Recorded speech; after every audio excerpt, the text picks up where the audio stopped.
Hello, everybody. Of course, welcome back to another episode of XtalknIsh with your boy X.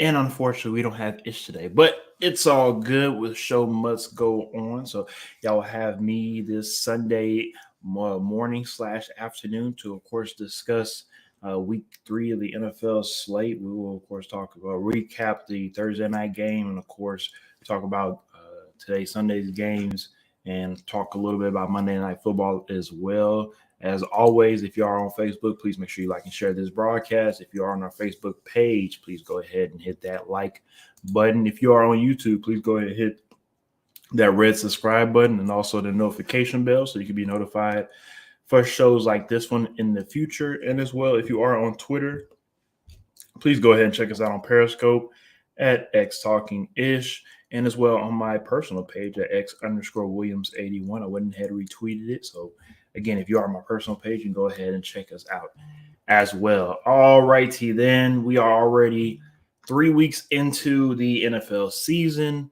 Or I should say 2 weeks fully in. This is now the third week. So, of course, after this week is over, then we'll be technically into the third week of the season. Like I tell Ish all the time, who, of course, unfortunately isn't here with me right now. Most likely he'll probably jump in the feed a little bit later on. But as I tell him all the time, hey, NFL season is a long, short season. We're only on week 3, but soon we'll be looking at it like, oh, man, we're on week 14. This goes by that quickly. So with that being said, let me get to the comment section. Of course, our loyal, very, very loyal viewer and listener, of course, my boy Fraction Wanda said, beautiful day for football. Good luck to all teams.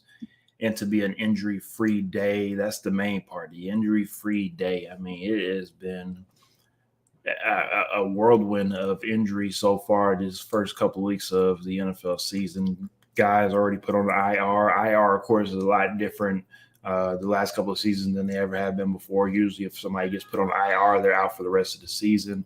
Now they have it to where if you get put on IR, you only miss 4 games, and you can, of course, still come back while the season, of course, is going on. So just because an individual is put on IR does not necessarily mean that their season is over with. Again, I think, unfortunately, due to the past, we've been mentally conditioned to think that IR is an automatic out for the season. That's just not the case at all. And like I said, of course, as always, joining us a little late, but never better. My boy Ish as well is joining us.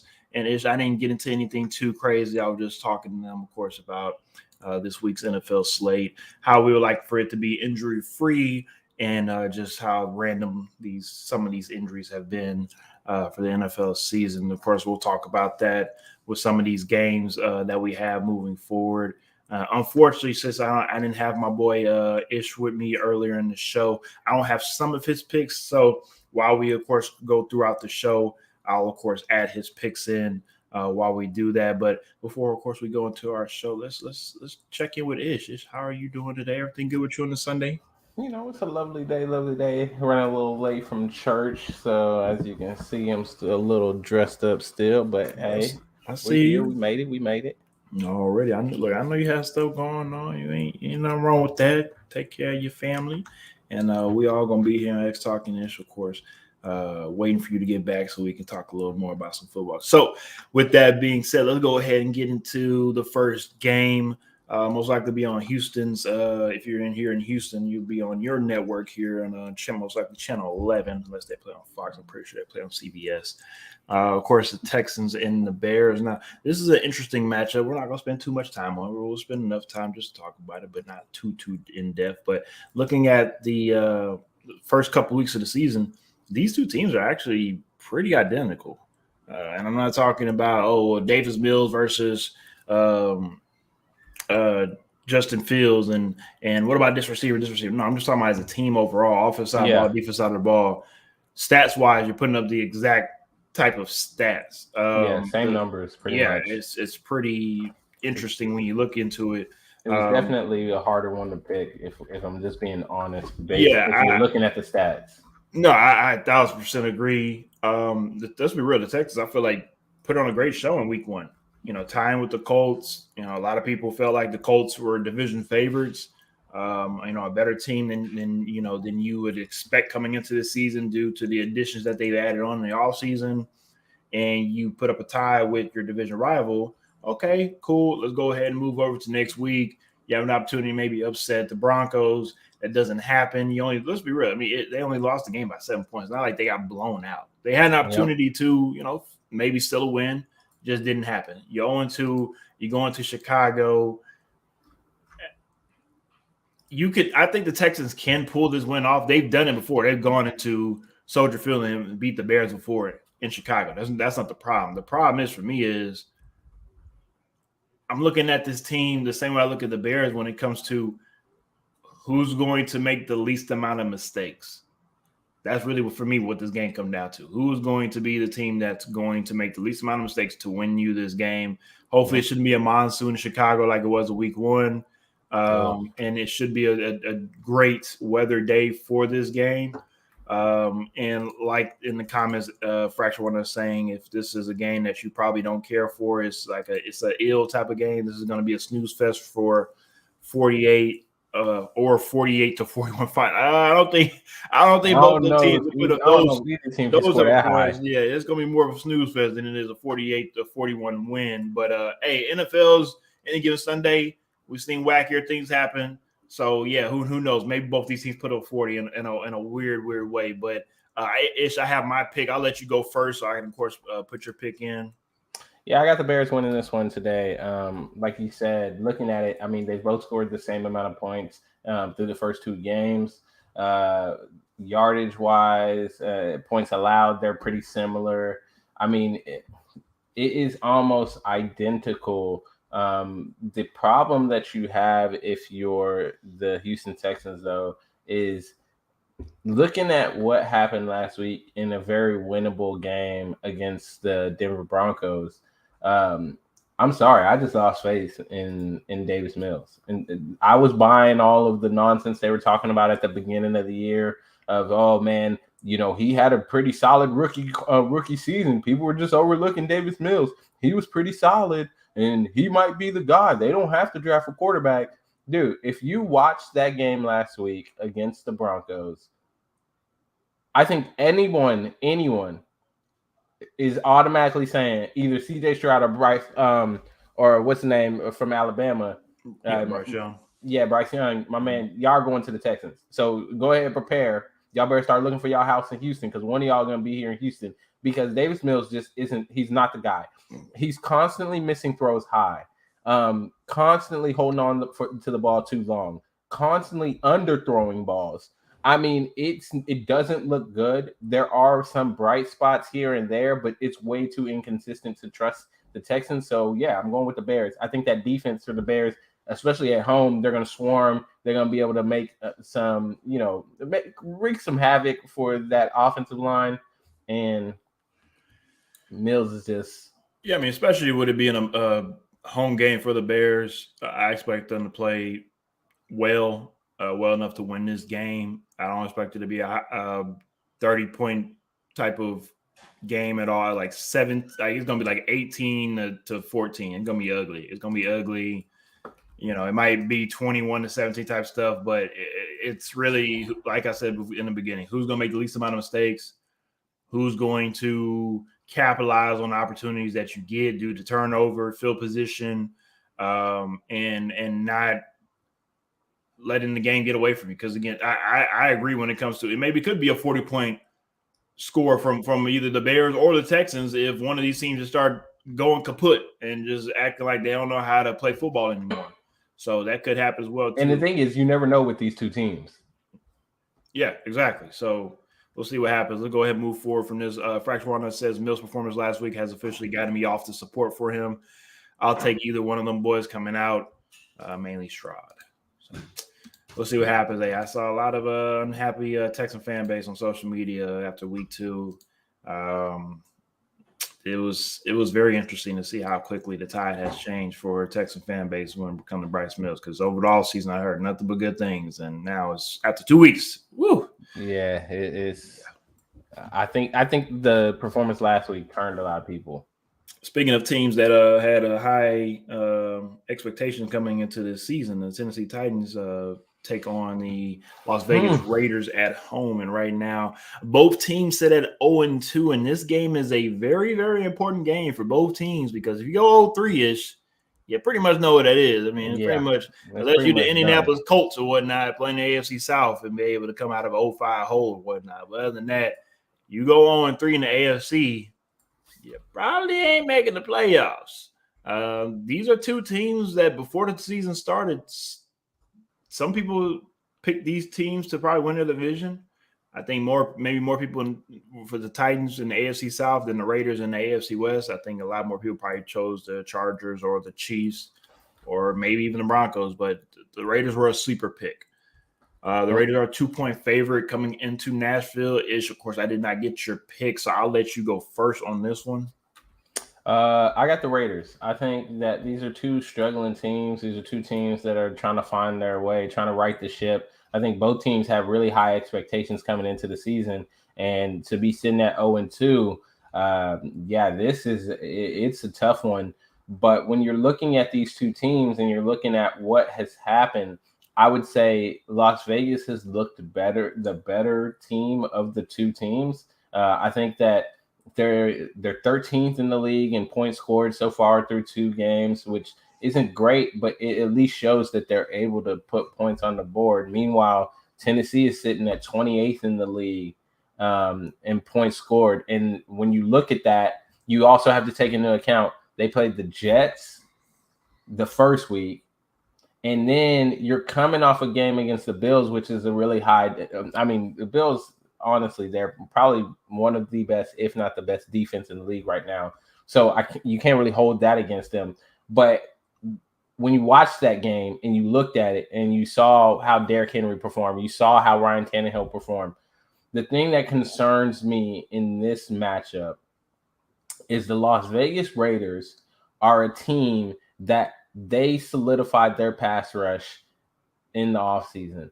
And the pass rush has been there. They just haven't been able to put the entire package together as far as the team is concerned. That's why they're sitting at 0-2. With the news that Taylor Lewan is out for the season. Mm-hmm. Yeah. I saw that news and immediately was like, against the Raiders. Yeah, I don't know that this is the time y'all turning it around. The run game has already been struggling. To get that news, it only makes it worse. Then you look at, with the struggling run game, the strength of Ryan Tannehill is play action against this pass rush. I think that it's going to be a long, long day. I'm just not trying to correct you, but you said the Jets when they played the Titans. The Giants they played. Sorry, Giants. No, you're good. You're good. My bad. You're good. Giants. Confused free for a little bit. I'm like, who played the Jets? No. You're good. My bad. Yeah, Danny Dimes. The other New York team. The other New York team, exactly.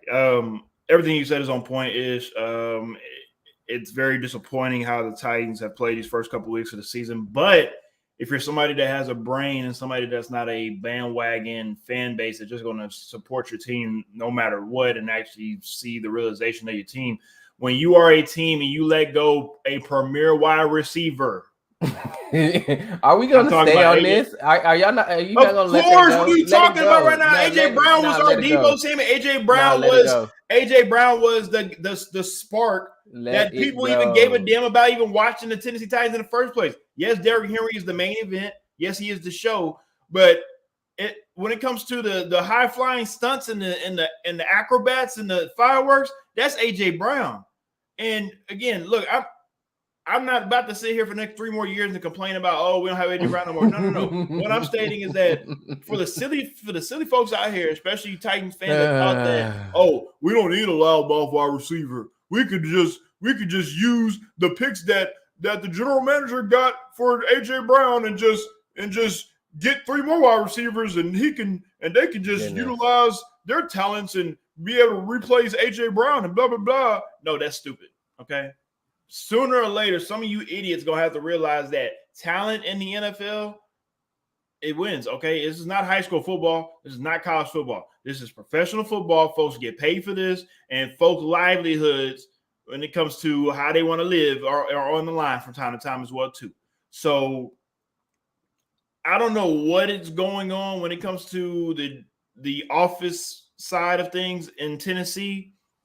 But as we've seen, and I'm just talking about the last 10 years alone, an old Andre Johnson, an old Randy Moss, an old Julio Jones. I mean, shoot, I'm surprised we didn't bring back Antonio Brown at one point when Antonio Brown was going off or whatnot. We, as an organization, for whatever reason, like bringing in guys that are past their prime that cannot play. And then also we like keeping guys like a Taylor Lewan, who is 3 years past their due date to move on, go to another team, or even retired. And then again, you get hurt once again. And I know you probably didn't know, but people that stay with that keep on the Titans, they knew about this a week ago when Taylor Lewan, told us that he was going to be out for the season, or it was speculation that he'll be out for the season. We already know that. We already knew that. The point is that this happens too often with Taylor Lewan. This happens almost every year. Runs his damn mouth, and then he gets hurt. I love Taylor Lewan. I've been watching him since Michigan. He's my guy. But once you got that paycheck, he kind of did the same thing with CJ2K. Got that check and just said, "Hey, I ain't playing football no more. I'm good."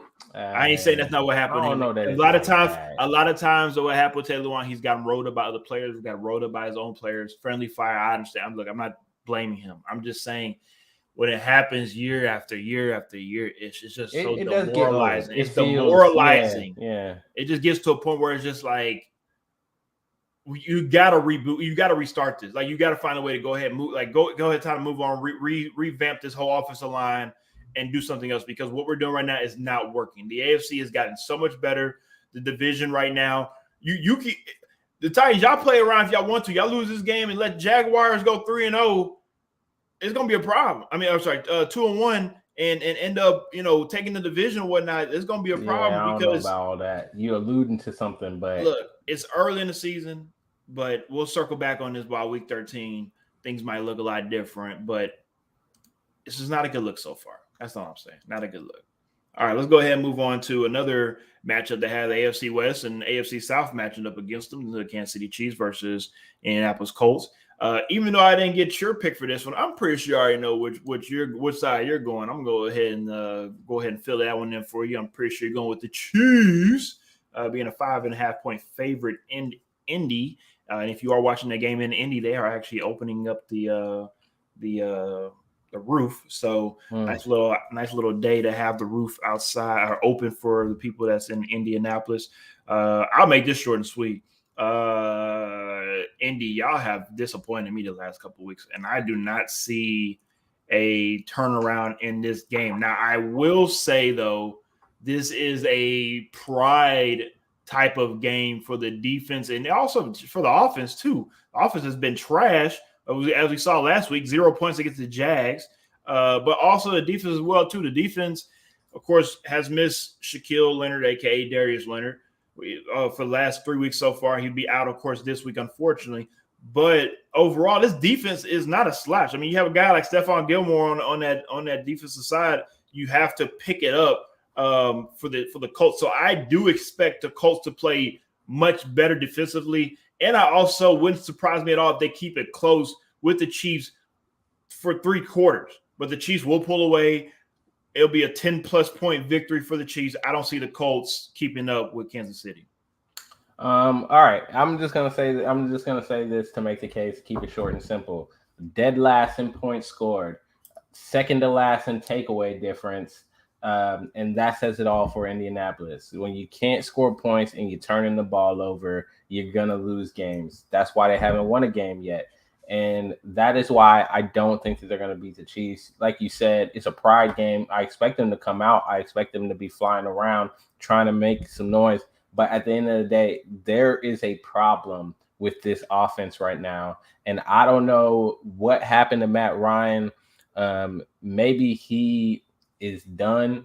He must not have got the memo that when Indy signs you at the end of your career, you're supposed to lead them to the playoffs. So I don't know if he thought that he was just going in here and coasting in Indy and somehow they would miraculously make it to the playoffs. But not, bro. You have to actually play in order to get to the playoffs. Now you know who he needs to hit up? Patrick Beverly for the Lakers. Because he gets you into the playoffs. Patrick Beverly go play quarterback for the Colts. He's going to get him to the playoffs. Well, he might need to, because This man has completely just decimated this Colts offense. Everybody was talking about them going into the season. We thought they were going to be the better option compared to Wentz or better even Phillip Rivers. Wentz. Shoot, I know they wish they had Wentz back now. I mean, to be honest, it sounds crazy, right? I mean, they might want Wentz back over Matt Ryan. Matt Ryan, to some people, feels though is a walk-in Hall of Famer due to passing yards, due to the things that he's done in regular season. Of course, postseason is a little shaky there, but for the most part, some people feel as though Matt Ryan is a Hall of Fame quarterback. And for you to come into Indianapolis like this and stank up the joint so far, it's not like you don't have a great running back in the backfield. You know, it's not like you don't have decent wide receivers. Like, you have a decent offense, Matt Ryan. What's going on? How long until Sam Ehlinger starts?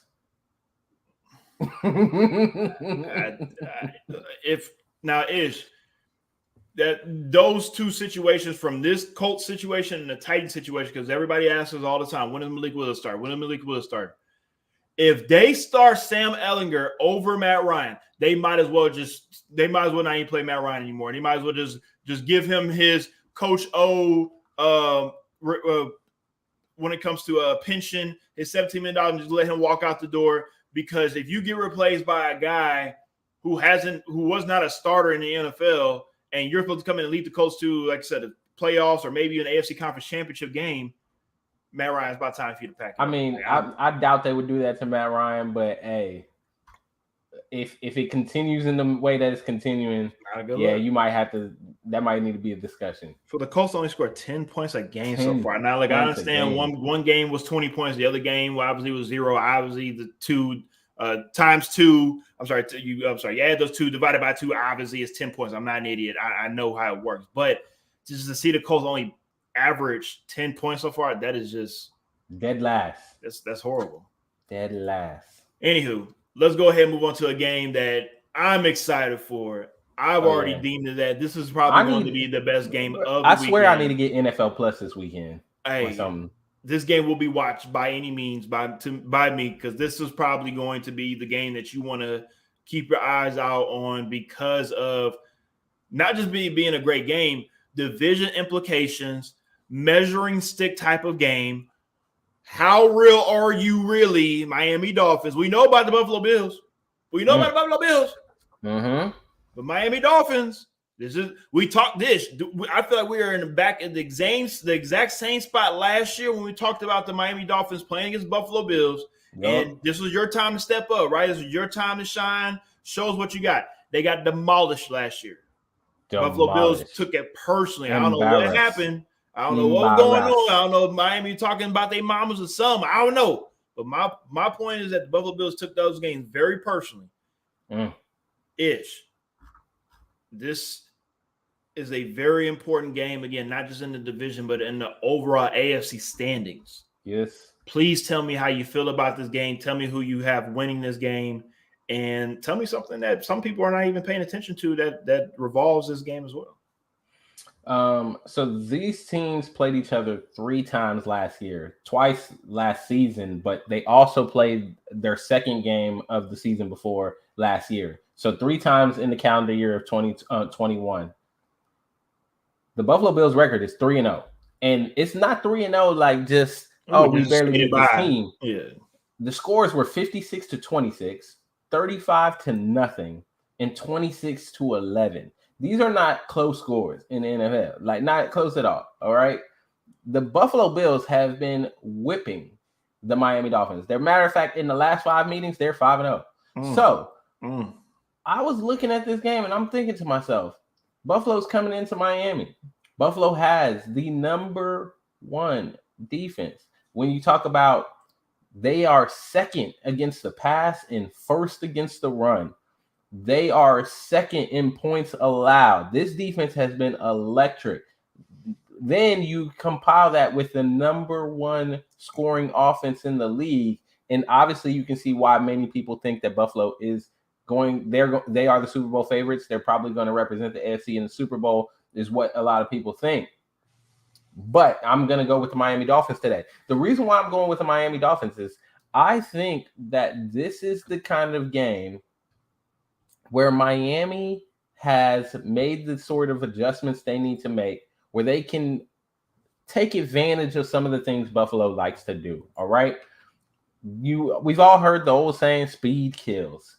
Well, when you've got the kind of speed that Miami has, and you have a team that is as aggressive as Buffalo is, this is the kind of situation where screens, short plays, bubbles, swings, these are the kind of plays that you'll see out of Miami that are going to take advantage of some of the aggressiveness of this defense, and they're going to kill them eventually over the top. I think that at some point in this game, you're going to see the big play from Miami because they're going to keep kind of, taking what they give them, letting the speed just kind of make the plays, yards here and there, and then you're going to see it over the top. And once that happens, I think it breaks the game open. I don't think it's a runaway game. I don't think that it is a blowout by any means. I think that Miami grinds out a nice, hard-fought victory because I do think this is a pride game. You said it earlier, Indy playing for their pride. I think Miami playing for their pride in their division against a division foe.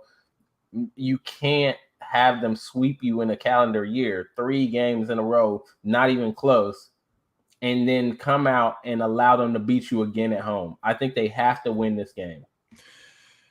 Look, sir, I mean, everything you're saying is definitely on point. I'm going to keep it short and sweet. We're going to go ahead and move on. Like we said, man, this is if you want to be taken seriously in the division, in the conference, this is one of those games. It is. I picked them. I picked the Dolphins to win for multiple reasons. You're at home. This is, again, like I talked about, this is a game where you want to show everybody else that you can compete with the rest of the league. And also as well, regarding injury notes, Buffalo's secondary is pretty beat up. They will be having 4 new defensive members on that in that secondary that have made only a combined 3 starts. You have a rookie 1st-round pick, a rookie 6th-round pick, a 6th-round pick in 2011, also a 6th-round pick in 2019. That is really what's going to be the difference maker. There you go. I mean, that's going to be the difference of the game when it comes to, like you said, regarding route combinations for the defense. Don't be surprised. You see, of course, a lot of crossing routes, a lot of mesh routes that's going to have to make these guys either communicate, switch off, stay in man, whatever's going to happen. Y'all have, like, the Bills are going to have to figure it out that first half, talk about it in halftime, readjust, do it again in the 3rd quarter, and then be ready again to play in the 4th quarter, because I feel that this will be a 4-quarter game. Yes, the Bills secondary will mess up, but the Bills defense is so good that they will keep them in the game to where I don't see the Dolphins just putting up 40 points and just running away with it. I think both of these teams it's going to be a 30, 35, 37, 38 type of game. This is going to be crazy. I expect a really good game. But I would be so disappointed. Honestly, I'd be so disappointed if the Bills do another ass whooping type of thing against the Dolphins, because at that point, it might just be mental. Like, it really might just be mental at that point. Might have to have a Josh Allen with a Aaron Rodgers, I own you type of saying. Not like that. Hey, it might be. I'm just saying. All right, let's go ahead and move on to an NFC North matchup. Again, I don't have your pick, Ish, so I'm going to let you go first. Go ahead and let me know how you feel about this. Yeah, I mean, I'm going to keep this one short. There's not much to say here. I got the Vikings. I thought about it for a long time. I thought about maybe the Lions potentially pulling this one off. But when I really sat and I kind of sat with it, thought about it, I think that the Vikings need a bounce back. They weren't really in the game against the Eagles. I think the Eagles kind of controlled that game on Monday night. And I just thought that, at home against a division rival, Minnesota just they're gonna have to pull it off. They have to pull it off. They've got what they need to pull it off. They're a really good defense. That defense has been playing really well. And I think when you look at their past matchups, Minnesota's able to win at home. Detroit, they win at home, and I think it's just one of those division things where, hey, let's just split the series, home and home, and be good. So I'm going to go with the Vikings here. I'm not going to go against what we've seen in the past. Not gonna lie, Ish, I'm feeling very uneasy about my pick now because you picked the Vikings. I don't like that you are gonna ride with my boy Captain America because that obviously means that the Vikings are gonna lose now. Yeah, they're gonna lose now. I really want to switch my pick over to the Lions, but I'm gonna stay solid. The Vikings overall, again, coming into the season, you were expecting the Vikings to be a better team, and maybe that happens later on in the season. They're a better team. No, I agree. But when it comes to the way that the Lions are playing, last week, NFC Offensive Player of the Week, Raha St. Brown, Amahra St. Brown. My apologies for Amahra. But on a serious note, not just a hell of an athlete, hell of a person off the field. If you don't know his story, his brothers and his father's story, please go ahead and check that out. They did a documentary on that on Real Sports, but. Think of Lamar Ball and his kids, but a high. Well, no, not just that, but also high academic level as well. When it comes to smarts and speak 4 different languages and all that. I mean, they're amazing. They're amazing story, and for him, not just him, but for this Lions team to embody what they have been preaching all training camp. And I know Ish didn't watch Hard Knocks because he said, "Forget the Lions on Hard Knocks." But it's for them, it's about grit. And I joke about the Lions all the time when it comes to firing Jim Caldwell. I don't think that's something that they should have done. And ever since then, they haven't been anything. Or let's be real, ever since in the 60s, they haven't been anything. But the point is that I think this is the first time. I think this is the first time in a very long time that the culture is changing within Detroit. And this could be another culture-changing win if they're able to beat the Vikings in Minneapolis. Because again, when we talk about certain teams, we either hold them to that's just the Jets, that's just the Jags, or that's the Steelers. Well, the Steelers haven't won them in 10 plus years. Well, it's still the Steelers. Oh, that's the Patriots. Well. The Patriots have one thing. Well, that's still the Patriots. We still respect their Patriot mystique, right?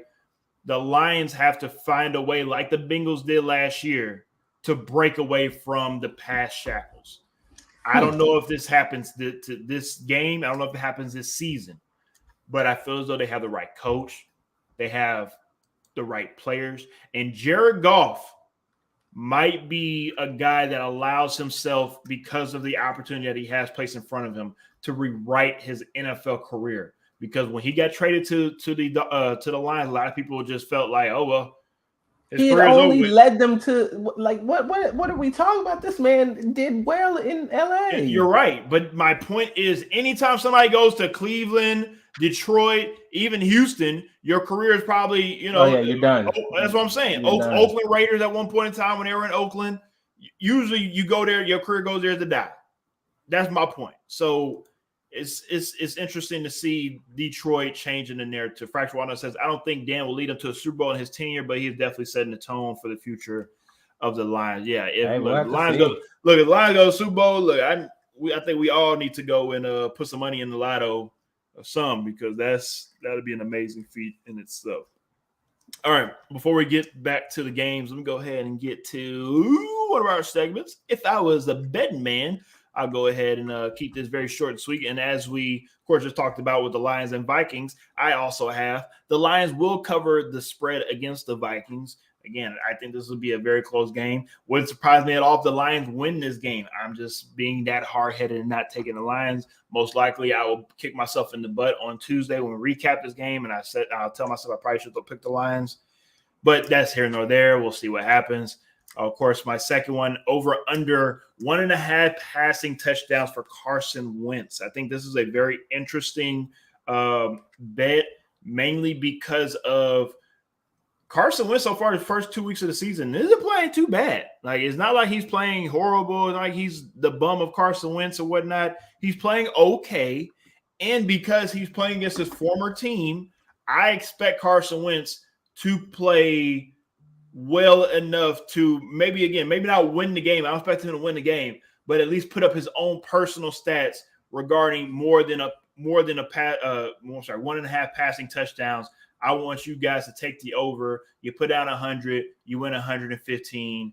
I think that's easy money. Ish it looks like he doesn't agree with that, but we'll talk about this after the segment is over with.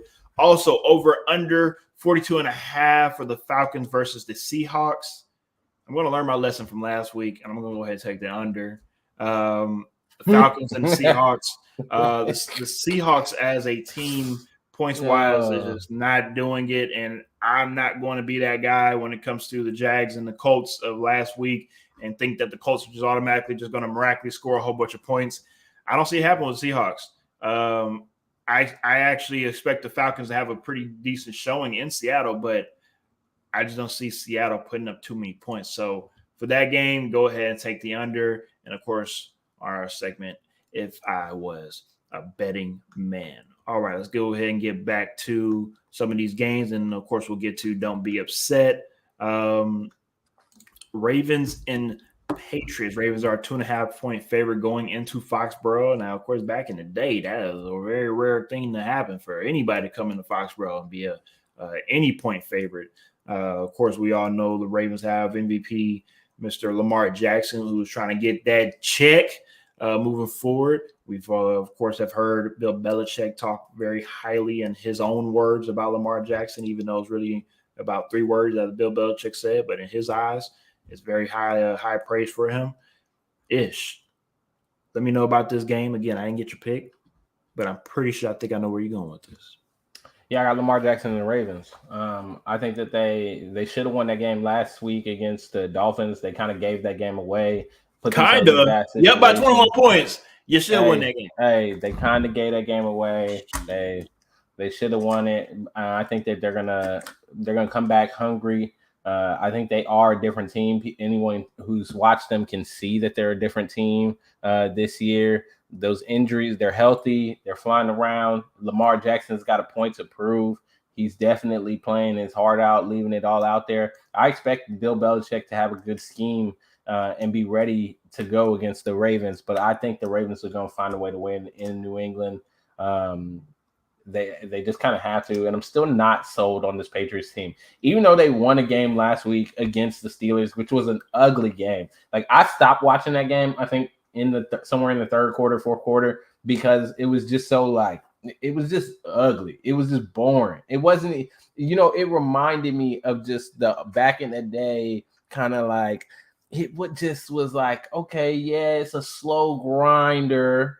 But when it's teams like New England and Pittsburgh this year, I'm sorry. There is nothing really exciting about either offense. There's nothing hugely exciting.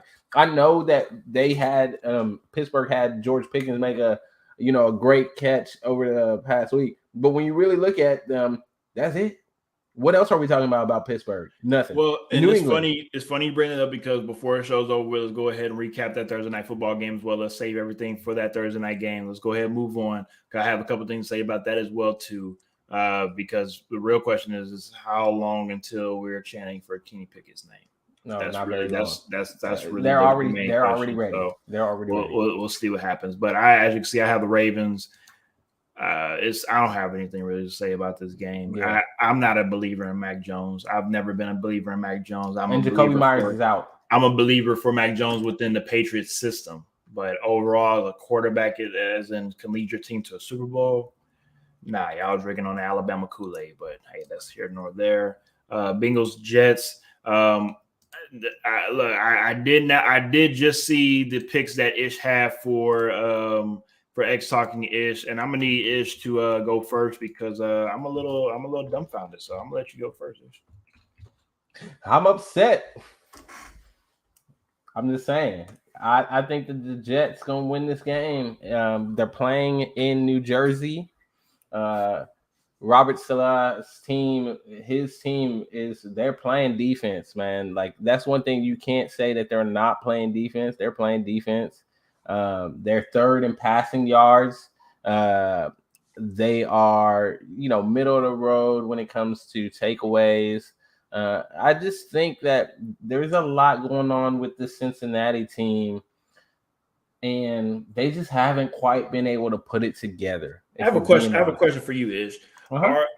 Okay, so if your prediction comes true and the Jets win this game, the Bengals are 0-3, and are we giving the Bengals too much credit from their run of last year and was thinking that it was going to carry over to this season? I mean, because a lot of people felt that way. I mean, you revamped the line as in make it better and just roll with what you have last year. Made it better. The line has not been better. Yeah, I mean, but that's the ironic thing, right? You lose, of course, your tight end Uzama to the Jets, who plays for the Jets now, who won't be surprised at all if he has a hell of a game just to show what the Bengals are missing out on. But is it time to push the panic button for Cincinnati if they lose to the Jets out in week 3-ish? I don't know that it's time to push the panic button. I think that they know what they have, and they're going to continue to ride with what they got there in Cincinnati. I don't think they were. I know we thought they improved, although the players that we thought they were bringing in that were going to improve them have actually not performed up to the standards that they should be performing to, and that's a whole totally different conversation to have. I don't think there's a time to press the panic button. I think it's just time to reassess, time to maybe have a players only meeting, close the doors in, and just kind of have a come to Jesus kind of moment where, hey, we need to figure out what's going on in here. And if you don't want to be a part of a winning culture, you don't want to, hold yourself to a certain standard, then maybe you don't need to be on that field. And maybe that conversation needs to be had in Cincinnati. I wouldn't be surprised if they have it after this week when the Jets win. All right. Again, I respect the boldness. I'm assuming I know what your don't be upset pick will be. And this is interesting to me. I just, like I said with the Lions, right? Sooner or later you have to change the culture, right? You can be the same old Jets, or you can be a new version of the Jets moving forward with this head coach, Mr. Robert Sly. And for the Bengals, it's funny just looking at them last year. I mean, they were the media darlings. Like, everybody loved the Bengals. I mean, Joey B and the crew, and now it's same old Bengals starting at 0-3. I mean, it just sucks because you were thinking that the AFC North, with all 4 of these teams are in the mix when it comes to either a playoff berth or even maybe to win the division. And the Bengals are the most disappointing. I think a lot of people already expected the Steelers to do what they do, as in not produce because of who their quarterback is. But it's the complete opposite for the Bengals. A lot of people expect Joey B to produce and make up for the deficiencies that they have on offense. But right now, it's just not happening. Let's go ahead and change gears to Mr. Don't Be Upset. Let's go ahead and run this right quick, and I'll go ahead and give yours. Say my I already gave mine. One. Yeah, you already did, but I'll go ahead and give mine right quick. I have the Jacksonville Jaguars over the LA Chargers. Yes, my London? boy. Yes, my boy. They are not. They're playing in LA. My boy Justin Herbie. That's my guy. I have him on fantasy, but I don't know if Justin Herbert is going to start. He is considered a game time decision with that rib injury that he sustained on Thursday Night Football. I'm not just worried about Justin Herbert. I'm also worried about the team for the Chargers. I think this first couple of weeks is a little bit of a bumpy road to start off the season. I think they'll figure it out towards the middle of the season. I think they'll be fine. But for Jacksonville, and I've talked about this in the offseason, when it comes to something about Doug Peterson, I don't know what it is with Doug Peterson and his quarterbacking magic, his team magic. He comes in and he changes what teams do, and it works. And again, it's early in the season. Jacksonville's 1-1. Who knows? Probably could be 2-0. And I think that they can shock the NFL and make some noise in LA. We've seen how crazy the first 2 weeks of the season has been so far, right? So why not? I think this is a game that the Jacksonville Jaguars can win. I think this is also might be another coming out game for Christian Kirk. We've had a lot of doubts in him, but Christian Kirk so far the first 2 weeks performing. have been playing up to his contract. So for me, it's interesting watching this, not just this team, but the way the division AFC South is right now. I mean, it's the window for the Titans. I mean, for the Super Bowl window, it was here at one point. Now that it is shut, you're starting to see some teams maybe, pass by you and whatnot, and maybe it's Jacksonville. Maybe in 2 years, maybe Jacksonville's back in another AFC Conference Championship game, right, with Trevor Lawrence. And Trevor Lawrence is everything that they thought he would be. So this is very interesting how things play out. Let's get to the comment section right quick as well. Fracture One says it's time to question Taylor. 1 out of 3 good years since he's been there, asking for a friend. I don't think so. I understand. I do understand where he's coming from on that, because you could definitely look at last year as a fluke year. Then they give him the extension, and now it's on Cincinnati and the office and the management when it comes to how much do you really believe in him? Because, again, you was able to give him and also secure other guys for the long haul, thinking that this is your core. And in 2 years from now, if you're under 500, is it time for you to scrap it up and move on and go somewhere else? So I think it depends on how they finish the season, right? Like we definitely need to see a turnaround of some sort. We got to see some positives. If they're playing poorly and they continue this way throughout the entire season, then we might be questioning him and going into next season. Shout out to Jason Williams on YouTube. He says, and Keenan Allen is hurt as well. So yes, Keenan Allen is out. To look out to as well in LA. Ish, of course, I'll let you go with your pick. I mean, I've already let y'all know I got the Jets winning their game today over the Bengals. I think that they're just I don't know. I think the loss last week to Dallas really opened my eyes. I was in denial about a lot of the problems that were going on in Cincinnati. And then that loss to Dallas really kind of opened my eyes to they've got a lot going on that goes beyond just on the field. I think there's some locker room issues that are happening in there. They did bring a lot of guys in, and on the road against a New York team that was able to, I mean, let's just be honest, they were able to do something magical last week. Why not 2 weeks in a row? I think that New York, they're feeling a little good. Joe Flacco maybe reliving some of those Baltimore days, and he's going to go ahead and pull off that upset today. Yeah, Flacco is balling. Hey, Flacco is right now top 5 in NFL passing. I mean, that's who would have thought that after 2 weeks of the season, right? Man. I also will say as well too. Remember when Zach Wilson got hurt in the preseason, and Robert Sloth was saying that maybe he might be able to start week 1. They're now coming out saying that he might be able to start week 4. So what was going on? What was going on? I don't know if that was a media, covering of, don't worry about when he's coming back. He'll be back when he needs to get back. Or if the knee injury itself was a little more serious than they wanted to lead I think that they're playing better than people thought. Yeah, maybe they're just being cautious about the whole situation as well. Yeah, I think they're being cautious, and since they're playing better than people expected them to play, like why rush him back if the team is doing well, right? Like let's let them continue to do their thing. Let's make sure you're 100%, and then you can come in there because Joe Flacco's not stinking up the joint. If Joe Flacco was stinking up the joint, I think maybe we might have seen him start this week, right?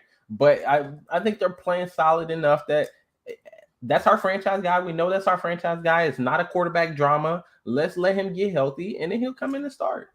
Not mad at that at all. All right. Speaking of course, the segment we had earlier regarding if I was the betting man when it comes to Carson Wentz passing for over a touchdown and a half. Of course, we actually have the game to talk about, and I'll go first. And I already know what it is going with, so I already went ahead and put the name in there for him. Of course, it's EAGLES Eagles. I think this game is going to be closer than people think. This game, I think, also as well would be a little bit different if it was in Philly. I'm excited for that game as well for Carson Wentz to go back to Philly for that one. But the Commanders, I think so far the first 2 weeks have surprised some people. I think they're actually playing better than people thought they would play. I think a lot of people thought because they have Carson Wentz, they're like, oh, they'll be trash. But Carson Wentz so far has played. They'll be trash. Well, I mean, again, depends on who you. If you remember, I picked them to win the. I think I picked them to win the division. No, you didn't. Last year? Oh, last year, yeah. No. That was the year before. I picked them to win the division last year, and the Cowboys won. You picked the Cowboys. Oh, yeah, you're right. But I was high on them last year though too. I got you. I mean, but Carson Wentz wasn't the quarterback though. That's true. Okay, that's true. I guess some people really hate Carson Wentz enough that's what I'm saying. Yes, exactly. So it's Carson Wentz, just like we talked about with the Jags and the Lions, that have the stank odor on them that has to get it off them by performing. And I don't think he will win this game, but I think he'll have an overall decent individual performance. But overall, the Eagles are too much. I mean, they have too much all around. Again, if health stays where it is for them, the Eagles, the sky's the limit for them. Ish. Yeah, I mean, I just think that the Eagles, they have too much. They are the team to beat. They are the class of the NFC East at the moment. Some may even argue they're one of the top teams in the NFC at the moment. Darius Slay against big play Slay against McLaurin today. That's going to be the big matchup that I'm watching out for. Oh, yeah. Also, how does the line of the Commanders handle the front seven of the Eagles defense? Because I think that's what allows Slay and the guys on the back end to make some of the plays that they make, because there is pressure. There's a lot of pressure, as Captain America found out Monday night. So I'm curious to just see, how does Carson Wentz have the time? I think for me, that's the big question. That's what keeps Washington in the game. If they're able to get him time, he's able to, extend the play with his feet, then Washington will keep it close. But if he doesn't have the time, it's not even a close game. It's going to look similar to the Monday game.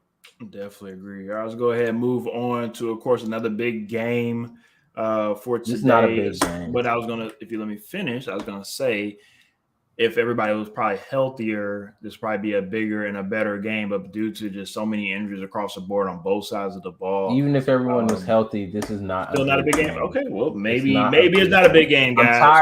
I'm tired of this agenda by the media. What's going on with you? Y'all keep trying to hype Tom Brady and Aaron Rodgers up. These two old dudes playing like, bruh.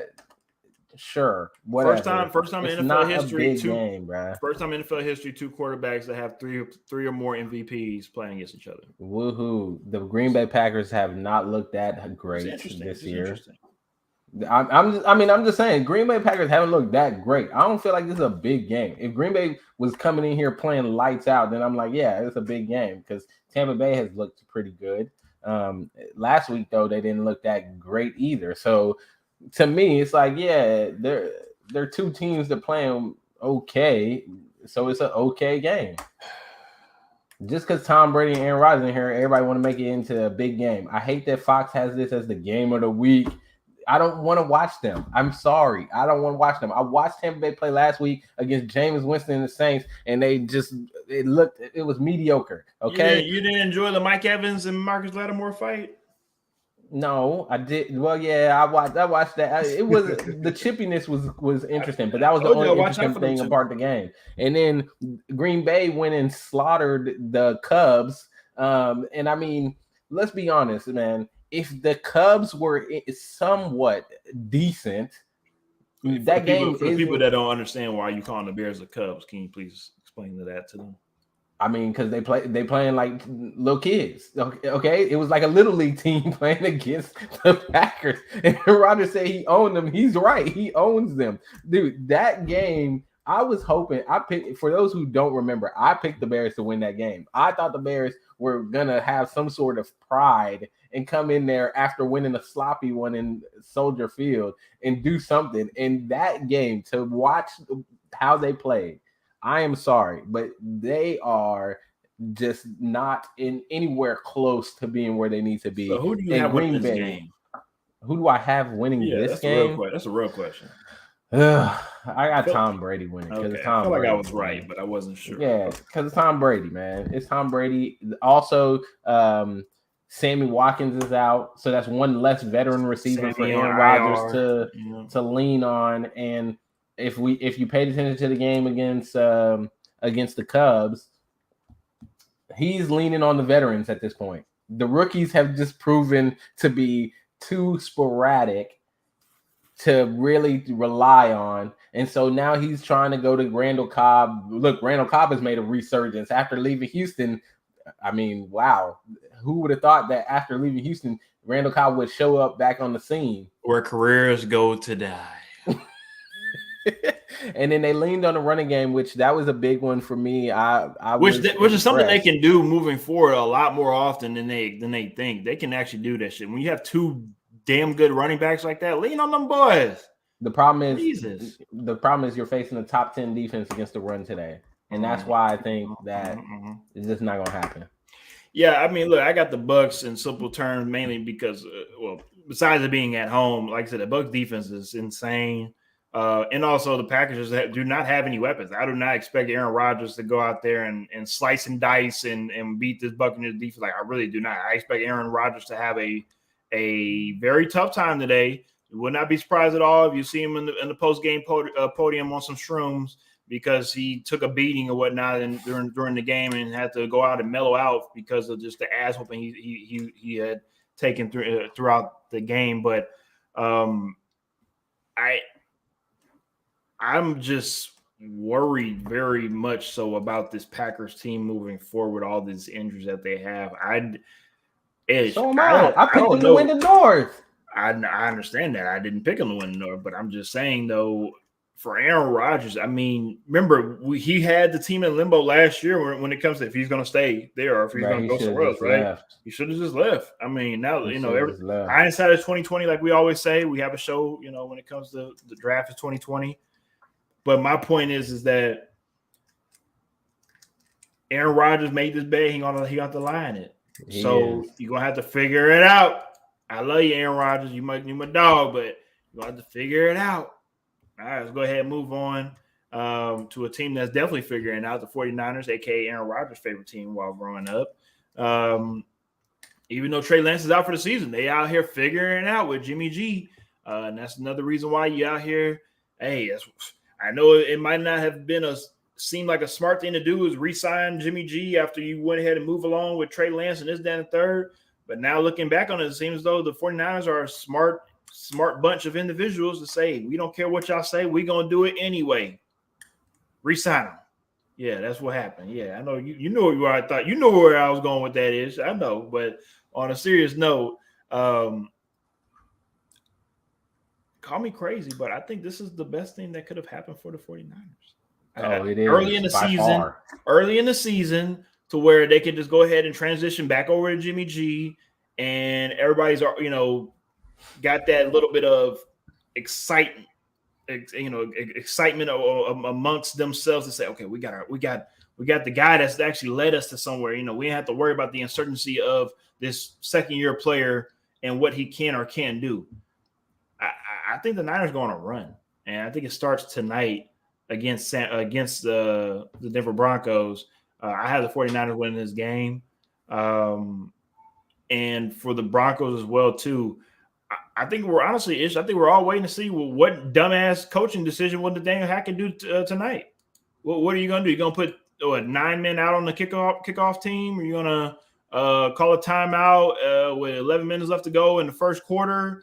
Because he might not even have timeouts by the fourth quarter. What do we have going on with the Broncos and Nathaniel Hackett? And also, one thing about Russ, we all know that Russ is too nice a person to call anybody out. Russ ain't going to say, hey, we got to go ahead and get this coach out. Call this man out. You need to get this coach out and get somebody else better. He ain't going to do that. So it's going to be interesting to see what happens with the dynamic of the Denver Broncos. Fracture One that says they almost traded Jimmy G to Washington before Jimmy had his surgery. So they lucky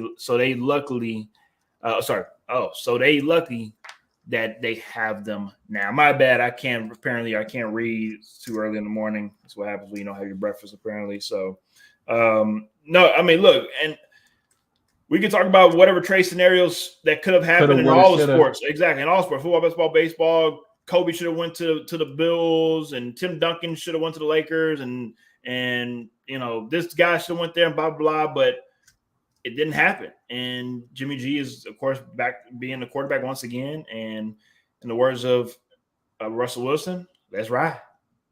Fortnite about to ride that thing. The true number one has returned. Mm-hmm. I held from the very beginning that Jimmy G should have been the guy, and I still stand by that. I think that he should have been the guy from the very beginning. I think they win that game in Chicago if Jimmy G starts that game. And so I'm definitely going with the 49ers. I think the 49ers are a new team now that Jimmy G is at the helm. Expect them to, really compete for the NFC West this year with the LA Rams. I think that they're going to be up there. They're going to be in that conversation. They do get what's my man's name back this week. And I just thought about it, and it just escaped me. Hopefully it comes back to you. Well, either way, they get my man back, and that's another weapon for Jimmy G. Just let it be known they're going to win this game.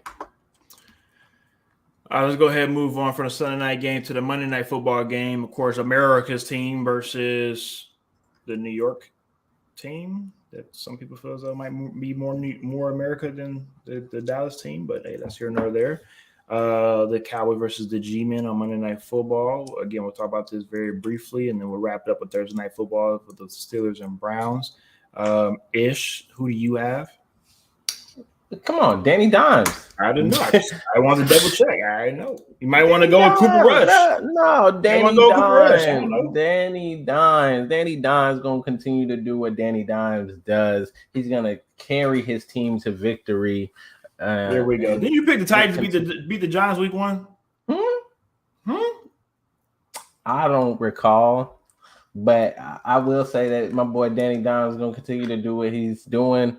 Eventually, he's going to get the respect he deserves, and soon enough, we will hear those MVP chants in New York.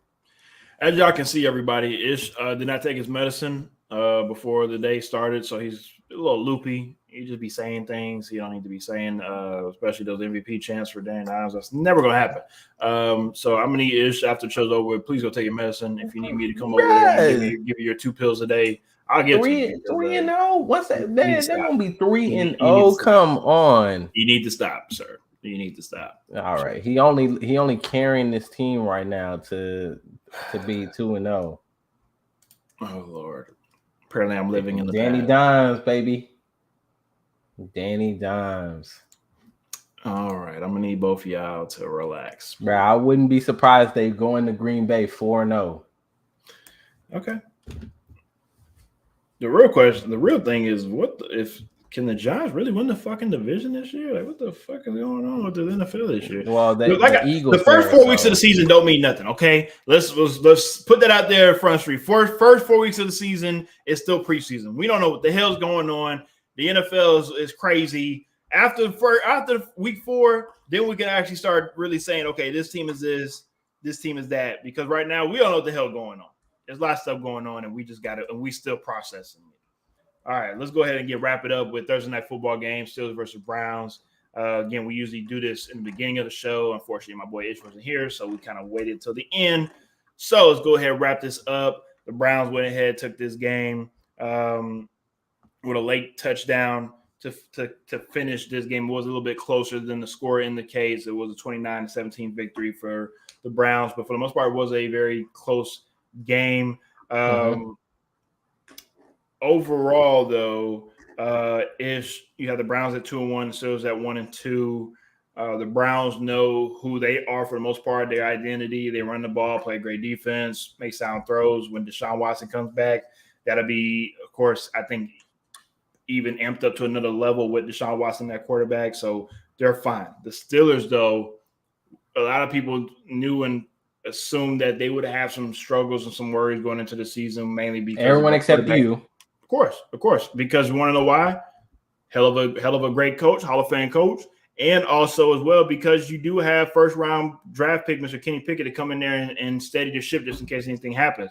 I still believe in the Steelers. I still believe that they will go over 500 and also might be able to still make a playoff They'll go appearance. over 500, possibly sneak into the playoffs. Okay, but here's the thing as well, too, though. With them being 1-2, how long is it until you start hearing those Kenny Pickett chants from Steeler fans-ish? I still think you have a while. I think that Mitchell Trubisky isn't playing horribly. He's not even playing bad. He's just playing adequate. He's just playing. Yeah, I mean, he's like no one thought he was going to be a game changer. No one thought he was going to carry the offense, right? Like he's the kind of guy that needs the kind of defense that holds people to like 10 points, and he's able to lead a couple of scoring drives and they win the game like 14-10, 17-10. Well, he could play for the Buffalo Bills like he did last year, and he would be a perfect fit because the Bills out there playing great defense, and he just got to go score 10 points, but he's not with the Bills anymore. Yeah, well, but I mean, and that's the thing. So are you going to start hearing chants for Kenny Pickett? I think you will if they keep losing games, but I don't think you're going to hear the chants because he's playing bad. I think you're going to hear the chants because, I mean, they think Kenny Pickett's going to give them a little bit more than what he's getting. And I think that's what people want to see. Is Kenny Pickett the kind of guy that is more of a gunslinger, is more of a guy that's going to take more chances down the field, whereas Mitchell Trubisky at this moment, he's not really giving you any excitement. He's just kind of, he's decent. He's decent. Fresh one also says that O-line needs to be better. Crowd was calling for Pickett against the Browns. So first bad throw from Mitch next week will be early. Now, I 1,000% agree. Yes, the O-line definitely needs to be better. There still is O-line, the Titans O-line. Some of these O-lines out here look like shit. I'm going to be completely frank with y'all. They look horrible. But again, first couple weeks of the season, some folks unfortunately didn't play preseason. So, these couple of games are their preseason where they're finally getting some hat on a hat and get some physicality in. Not making no excuse for professional athletes that probably should have got this in before the season started. But hey, that's here nor there. I don't get paid for that. So at the end of the day, again, we don't care. Let's be real. We as fans, we don't care about what happened in the first couple weeks of the season, the first half of the season. It's about end of the season, postseason, and Super Bowl. All sports, baseball, football, basketball. I'm just talking about America. Maybe in other countries, other sports is different. But when it comes to how you get judged upon, when it comes to your performance on the field, if you're not showing up at the end of the season, postseason, and in the biggest games, I mean, it doesn't matter. That's just unfortunately how it looks. All right, Ish, that'll wrap it up for, of course, our Sunday preview show. I know, of course, you have a little visitor in the room with you right now, so I know that's why you're probably a little quiet, but for the most part, you want to, of course, let everybody know who you got joining us tonight or this morning on the show. I don't think he wants to get on camera. Okay, well, never mind. Maybe little Zeke don't want to be on the camera, but for the most part, we have beautiful son, Mr. Zeke. What's up, Zeke? And I told you he's not really feeling it. And as y'all can see, this is a family show. We make sure we bring all parts of our family into this show from time to time. And with that being said, we're talking to y'all as our family and letting y'all know this is it. This is again week 3 recap or week 3 preview show. Join us on Tuesday for the recap show, and Zeke will be there as well too to let y'all know to join us for that. And if y'all need us, of course, y'all know hit us up on all of our social media pages. And we will see y'all on Tuesday. Hope y'all enjoy this Sunday slate and another football week. Y'all have a good one. Peace.